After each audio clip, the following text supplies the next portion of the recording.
بسم اللہ الرحمن الرحیم نحمدہ ونصلی علی رسول الکریم۔ تو دوستو بزرگوں، ہمارا جو سیرت کا موضوع چل رہا تھا تو ہم یہاں پہ پہنچے تھے کہ ایک قبیلہ ہے، بہت بڑا قبیلہ ہے، اس کا نام ہے بنی غطفان۔ تو یہ بھی نبی اکرم صلی اللہ علیہ وسلم سے جنگ کے لیے آئے تھے۔ اس جنگ کا نام ہے غزوہ بنی غطفان اور ماء عمر۔ یہ بھی اس کا نام ہے کیونکہ ماء عمر، کیونکہ یہ جو نام ہوتے تھے وہ کنویں کے حساب سے نام رکھتے تھے۔ تو نبی اکرم صلی اللہ علیہ وسلم جب وہ لشکر تیار کر کے آپ علیہ الصلوۃ والسلام کو اور آپ علیہ الصلوۃ والسلام کے صحابہ کے ساتھ لڑنے کے لیے آئے تھے، تو حضور اکرم صلی اللہ علیہ وسلم ایک جگہ ہے ماء عمر، وہاں پہ پہنچے، تو جس میں یہ واقعہ بھی بڑا ہے کہ آپ صحابہ تھک گئے تھے، تو صحابہ کرام رضوان اجمعین بھی وہ جا کے دور ہو کے بیٹھ گئے تھے، کوئی درخت کے نیچے، کوئی کہیں۔ حضور اکرم صلی اللہ علیہ وسلم خود جو ہے وہ جا کے ایک درخت کے نیچے، آپ نے سائے والے درخت کے نیچے آپ نے لیٹ گئے اور آپ کی آنکھ لگ گئی، آپ سو گئے، تو آپ نے اپنی تلوار جو ہے وہ درخت کے ساتھ لٹکائی ہوئی تھی، اور بنو غطفان کو جب پتہ چلا کہ صحابہ آ رہے ہیں اور حضور اکرم صلی اللہ علیہ وسلم ایک لشکر لے کے ہمارے پاس آ رہا ہے، تو انہوں نے کیا کیا، سائیڈ میں جتنی پہاڑیاں تھیں ان پہ وہ چڑھ گئے۔ صحابہ بیچ میں تھے، وہ سارے پہاڑیوں پہ، تو انہوں نے وہاں سے دیکھا کہ نبی اکرم صلی اللہ علیہ وسلم درخت کے نیچے سوئے پڑے بنی غطفان والوں نے۔ تو انہوں نے کہا کہ آپ علیہ الصلوۃ والسلام سوئے ہوئے ہیں، اگر آپ کوئی جائے اور آپ تنہا سوئے ہوئے ہیں، آپ کے قریب کوئی صحابی نہیں ہے، تو اگر کوئی جائے نعوذ باللہ نبی پاک صلی اللہ علیہ وسلم کو قتل کر دے تو ہم جیت جائیں گے جنگ ایسے ہی۔ تو ایک آدمی تھا، اس میں زادو نام ہے، یا کس باز نے نام بتایا، زاسو یا زادو نام ہے باز میں۔ تو حضور اکرم صلی اللہ علیہ وسلم کے پاس وہ چھپتا چھپاتا پہنچ گیا اور آپ علیہ الصلوۃ والسلام کی تلوار کو اٹھایا۔ تب تک آپ جاگ گئے، تلوار کو نکالی اور فرمایا، محمد تو آپ بتائیں کہ آپ کو کون بچائے گا اب مجھ سے؟ تو آپ علیہ الصلوۃ والسلام نے فرمایا، اللہ۔ جیسے اللہ کا لفظ کہنا تھا تو اس کے ہاتھ گھڑانے لگے اور تلوار گر گئی، وہ خود بھی گر گیا۔ ایسا ایک آپ علیہ الصلوۃ والسلام جب بولا اللہ، تو ایسا اس پر روب طاری ہوا کہ وہ گر گیا۔ جب وہ گر گیا تو آپ علیہ الصلوۃ والسلام نے تلوار اٹھائی اور آپ علیہ الصلوۃ والسلام نے فرمایا کہ اب تمہیں مجھ سے کون بچائے گا؟ انہوں نے کہا کہ مجھے تو کوئی نہیں بچائے گا، آپ شفیق ہے، آپ رحمت للعالمین ہیں، آپ بڑے خلق عظیم کے مالک ہیں، آپ مجھے بچائیں گے، آپ مجھے چھوڑیں گے؟ تو آپ علیہ الصلوۃ والسلام نے فرمایا، کلمہ پڑھتے ہو؟ اس نے کہا نہیں۔ تو آپ نے فرمایا، جاؤ، میں نے تمہیں آزاد کیا، جاؤ۔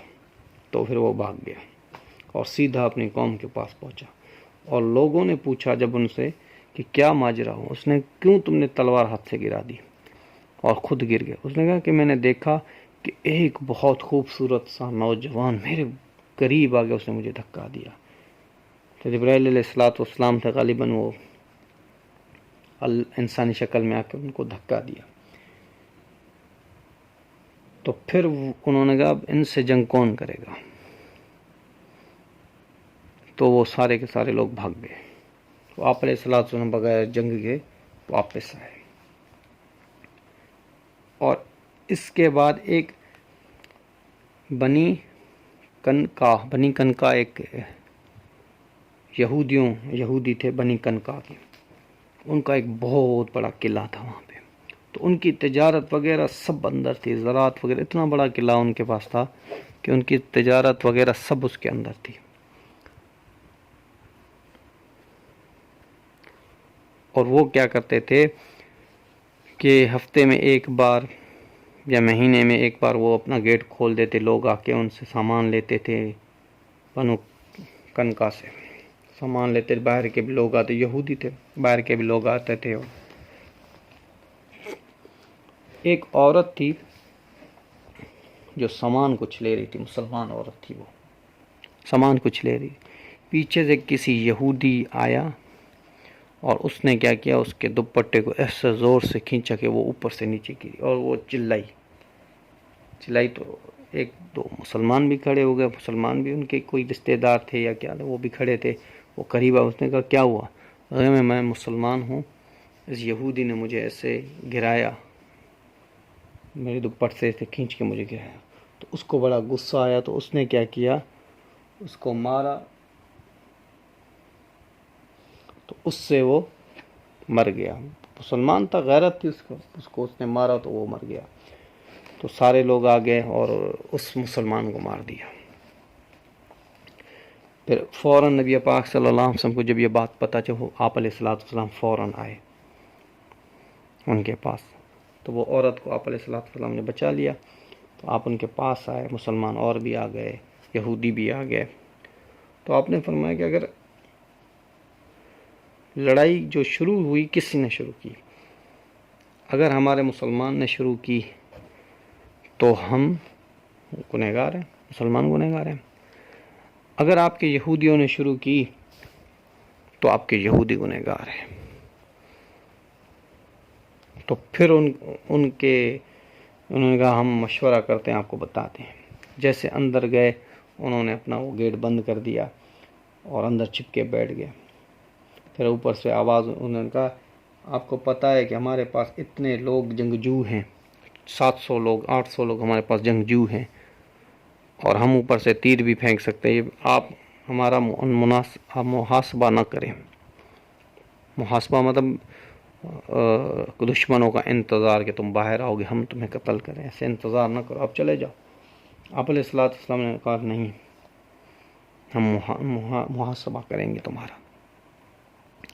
اور پھر فرمایا کہ نبی اکرم صلی اللہ علیہ وسلم 15 دن تک وہاں پہ بیٹھے رہے۔ ان کے پاس کیا تھا؟ ان کے پاس تو سب اندر تھی، زراعت بھی اندر تھے، سامان بھی اندر تھے، پانی بھی اندر تھا، ہر چیز اندر تھی، گھر بھی ان کے اندر تھے اس کے لے کے۔ آپ علیہ السلام 15 دن تک وہاں پہ محاسبہ کیا ان کا۔ پھر اللہ نے ایسا روب ڈالا ان کے دلوں میں کہ وہ باہر سارے نکل آئے، اور سارے کے سارے باہر آ کے حضور اکرم صلی اللہ علیہ وسلم کے سامنے بیٹھ گئے۔ 700 آدمی آپ کے سامنے بھی بیٹھے ہوئے، 700 آدمی گردن نیچے کر کے بیٹھے ہوئے۔ آپ ابھی سوچ رہے تھے تو عبداللہ بن سرور جو رئیس المنافقین کی یقین تھا، وہ آ گیا وہاں سے دوڑتا ہوا، کیونکہ بنو کنکا کا ان سے جوڑ تھا۔ انہوں نے کہا یا رسول اللہ ان کو معاف کر دیں، ان کو ایسے، آپ نے فرمایا میں معاف نہیں کروں گا، اس کو ایسے کر دیں، ایسے آپ چھوڑ دیں، آپ ایسے، پھر جب آپ مجھے پہلے قتل کریں پھر ان کو قتل کریں جیسے ہوتا ہے۔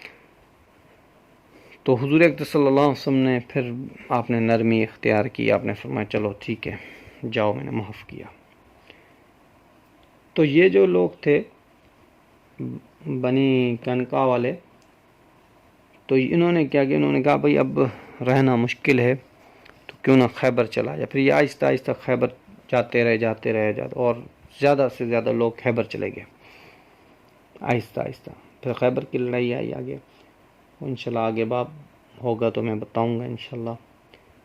اور اسی اثناء میں مکے والے بھی بڑے پریشان ہوئے، کیونکہ اب جو لشکر شام ان کا جاتا وہ جا نہ سکتا تھا، مدینے سے گزر کے شام جانا، یمن تو جا سکتا تھا، شام نہیں جا سکتا۔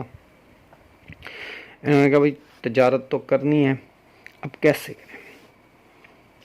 ابو سفیان نے اور سارے سرداروں نے مل کے ایک مشورہ کیا۔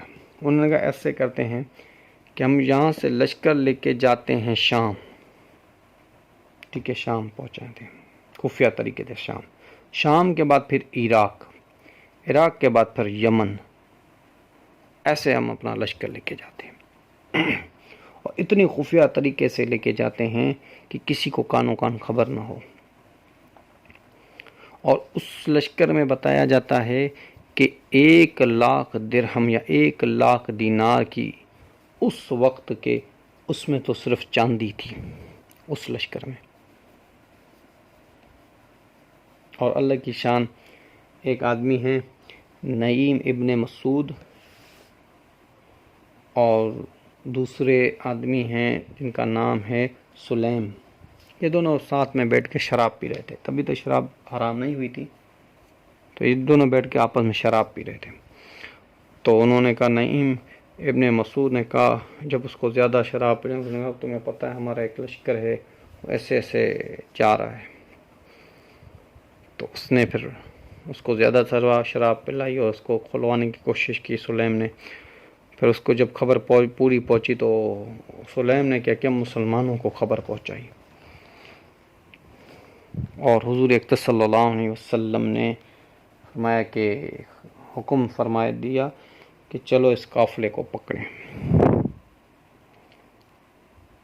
تو جب ابو سفیان کو پتہ چلا تو انشاءاللہ زندگی رہے گی تو بات چلتی رہے گی. وما علینا الا البلاغ.